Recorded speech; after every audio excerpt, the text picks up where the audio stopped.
13 రోజుల నుంచి హైదరాబాద్లో ఉన్నాను. ఫ్రెడన్కి ఈ రోజుకి 2 వారాలు అయింది యాక్సిడెంట్ అయ్యి. జూలై 18 యాక్సిడెంట్ అయింది. ఆ ఫొటోస్ అన్నీ మీరు చూసుంటారు, ఎవరో పెట్టారు వాటిని. ఏదైతే ఇలా జరగకూడదు అని అనుకున్నామో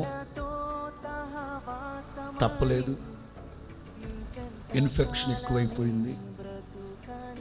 ఇలా జరగకూడదు అని ఏదైతే అనుకున్నామో నిన్న ఈ వేళప్పుడు అది జరిగింది. తప్పలేదు. ఏమిటి అనేది కాలమే మీకు తెలియపరుస్తుంది. జరగకూడదు అనుకున్నాం, అలాగా జరక్క తప్పలేదు.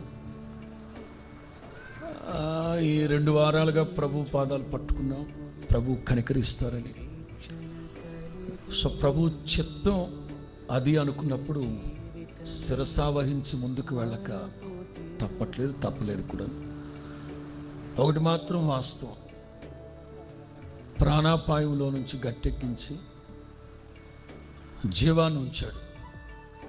అందుకే దావీదు అంటారు, యెహోవా నన్ను కఠినముగా శిక్షించిన కానీ మరణానికి ఆ ఒక్క సంతోషంతో ముందుకు సాగక తప్పదు. సరిగ్గా 60 సంవత్సరాల 3 నెలలు ఆయనకి. సో తప్పలా. సో దేవుని చిత్తం ఫ్రెడన్ పట్ల ప్రభు జరిగించును గాక.